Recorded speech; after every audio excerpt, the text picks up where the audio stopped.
First of all, Bill, since you need no introduction, I still am going to introduce you, and I'm going to introduce you as a Stanford dad. Welcome.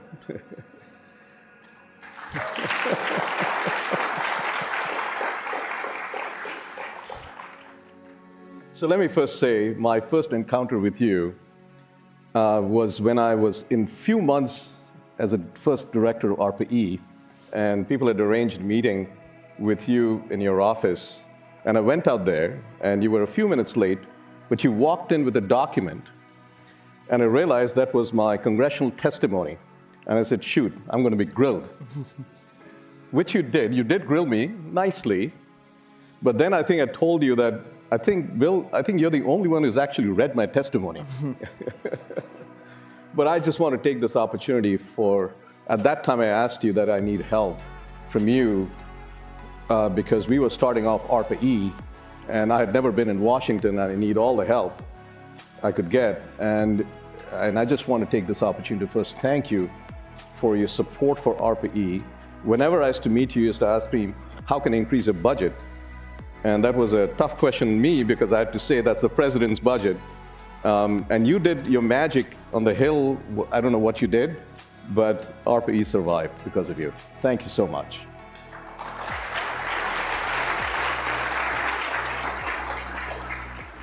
So let me start by saying a few things. You are one of the founding fathers of the computing industry. You democratized computing, and you touched billions of people. And for those people who you could not touch with computing, you and Melinda have touched with your incredible work on global health, and for which, and I'll just put it out there, I know you're not looking for it, I hope you get a Nobel Peace Prize at some point. Thank you. So given all that, you're pretty much with your work, your legacy, you have touched pretty much all of humanity, almost. So how did you get interested in energy? Well, how can you not be interested in energy? I mean, civilization, as Václav Smil, who's the best writer about energy, says actually his latest book, I think it's his 42nd, is titled Energy and Civilization. And I recommend all 42 of them, but this one, if you don't have time to catch up, just read this one. It covers a lot. You know, the intensification of energy use is how we've escaped a sort of subsistence type existence. The Industrial Revolution is about energy, primarily coal, at that stage. And when I put my foundation hat on and look at, okay, what needs to be done for Africa, poor countries in general, but particularly Africa, the amount of electricity per person has gone down in Africa over the last 20 years. And there's no way you can build, there's an upper bound on what you can do with an economy unless you get infrastructure, including roads and electricity, up to a certain level. So it's a huge concern that all these developmental goals we have are unachievable unless you get energy available there. And then you combine that with the fact that the people who are the most going to suffer from the built-in warming that is unavoidable and from the additional warming that is avoidable that we won't avoid, those are subsistence farmers in Africa. You know, they're going from having 1 out of 12 years where their harvest fails, they will get to the point where it's 1 out of 4 years. And that leads to, you know, severe malnutrition, starvation, at a time when the population growth, soil quality, many factors are working against you. So I'm not just a believer in taking the 9% of your income that Americans spend on energy and saying, okay, let's just pay a premium to feel like we're clean people, but rather you've got to solve this problem for China, India, and Africa without making energy super expensive. So that, you know, that constraint makes what's already an almost impossible problem even slightly more difficult. So given your interest in this, when the Paris Agreement was going to be signed in Paris in 2015, you put together with your fellow, high net worth individuals around the world, something called the Breakthrough Energy Coalition. What was your goal? What was the long-term goal in that? Well, my general view, when people come to me and say, hey, the world is going to fall into a state of disaster, this is a huge problem, it's unsolvable, my view is, well, maybe they're underestimating the power of innovation to come along and change and improve things. And so in the 90s, and I was reading about climate change, and then after 2000, where Ken Caldera, David Keith, a few people, I started having them on a regular basis to educate me and telling me what to read about climate change. The thing that blew my mind was that people would talk about these downstream taxes and subsidies, but there was no discussion about upstream incentives, no discussion about increasing the energy R&D budget. The US energy R&D budget it was reduced by Reagan. Carter had driven it up and Reagan drove it down, and it stayed down. And all these climate people, they never talked about the research budget. I think it's partly a confusion about the nature of the problem. What it means that electricity is only 25% of the problem, and you need reliable electricity. And the goal is not to take a bow because you use natural gas and you got a factor of 2. That's nothing. That contributes 0. In fact, because the forcing function is sooner on natural gas, completing coal to natural gas right now in the next 50 years and then shutting it down, that's a net addition. It's just that you're doing your math wrong because you don't understand the way the lifetime trade-offs are done for natural gas anyway. So the idea that R&D wasn't like the prime thing, and I remember sitting with Obama, there were a bunch of us there, I'd created this coalition, and I was saying, hey, if you can only do one thing, increase the R&D budget, and he said, no, I can do the carbon tax and the R&D budget. Well, we ended up getting nothing at all, even though the R&D piece, which is a long lead time piece, which is very necessary, probably could have been done. So in any case, as part of the Paris Climate Accord, I'd gone to 30 different countries and said, will you come and commit to double your energy R&D budget? And in fact, the only reason Modi came to the event was because he was enthused about that. We picked his name for it, which was called Mission Innovation. And there was this big announcement there. And in fact, most of the countries that announced have followed through. The US is slightly off a straight doubling, but in total, an extra $3 billion now has gone into R&D since that event, which does tilt the odds slightly in the favor of the breakthroughs that we need. Now, we also need the basic research budget is only an enabling thing. You need the next step after that, but it is certainly critical and was not on the agenda. So a lot of people are very optimistic, as you know, with wind and solar, the renewables cost coming down, the battery costs are coming down. You think that's enough, or do you think we need more? That is so disappointing. I mean, really.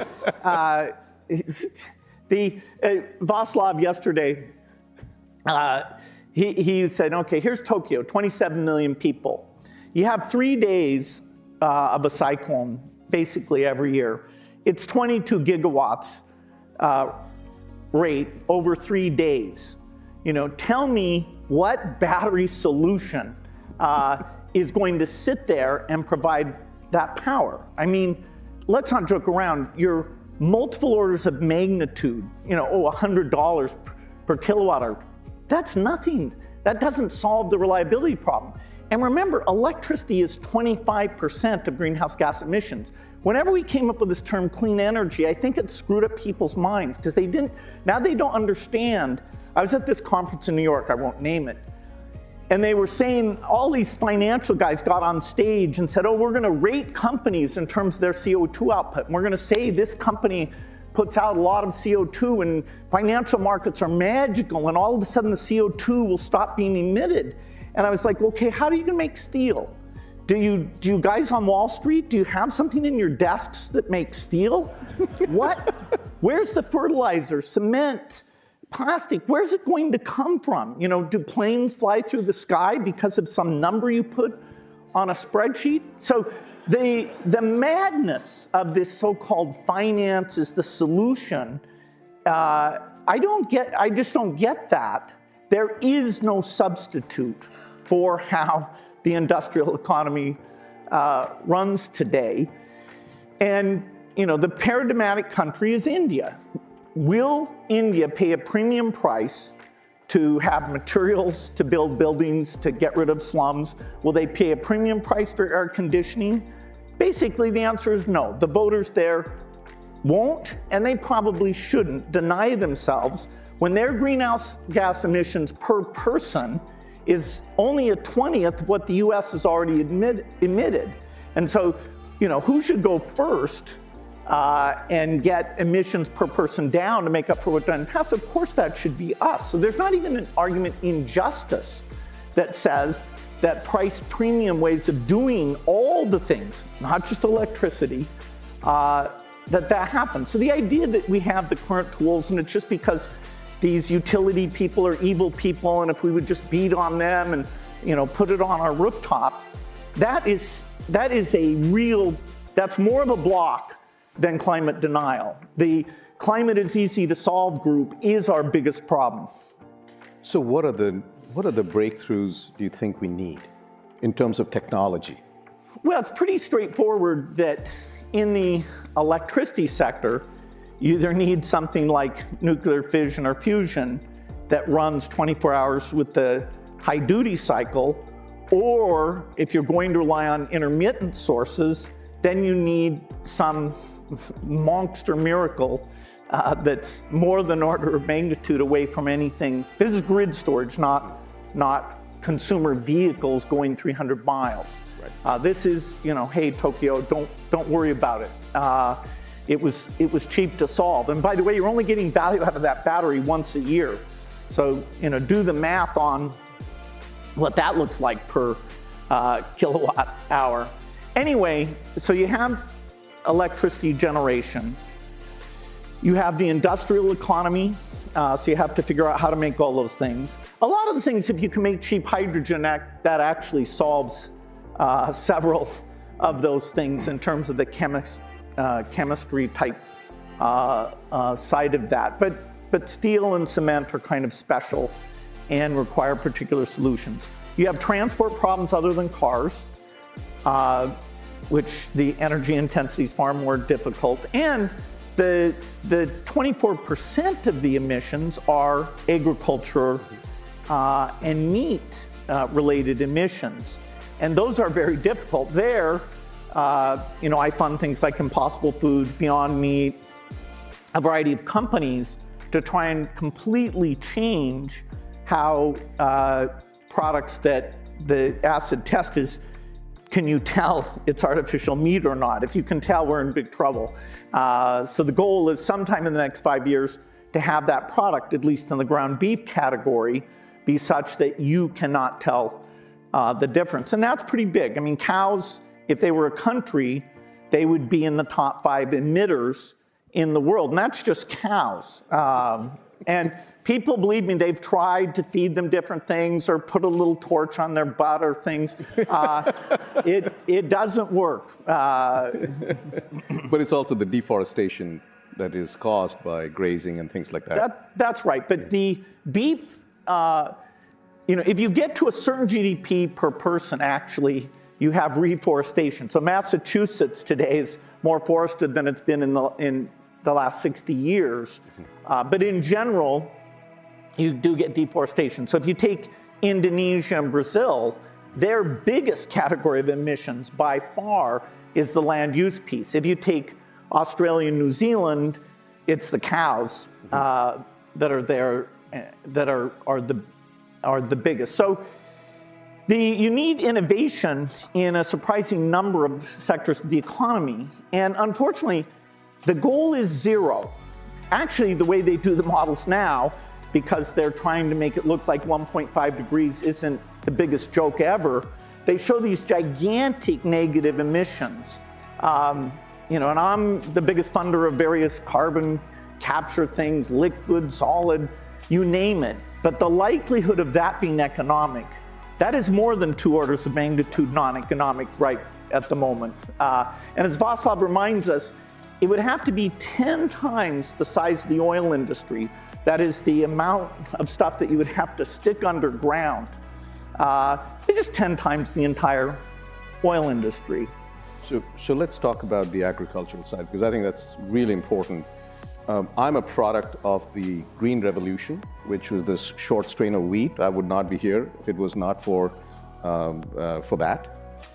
Do you think, given the tools that we have in biology today, of CRISPR-Cas9 and all the gene editing, do you think there's another green revolution we should have, not just for food, but for carbon as well, and maybe a combination of the two in one shot? Do you think that's possible? Well, yeah, the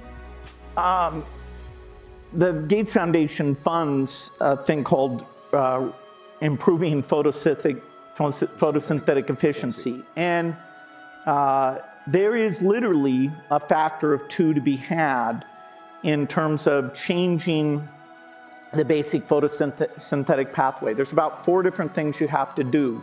But the photosynthetic pathway is not optimized. That is, there was an evolutionary bottleneck when CO2 levels were very low, and these plants don't have the right rubisco and the right, they turn off, they don't like to die. And so they're not maximizers in terms of their output. And so there's various ways that you can change photosynthesis. That would be extremely valuable, not just in the plant economy. Dear friends, if you like this video, please like it and subscribe to this YouTube channel. Let's grow together.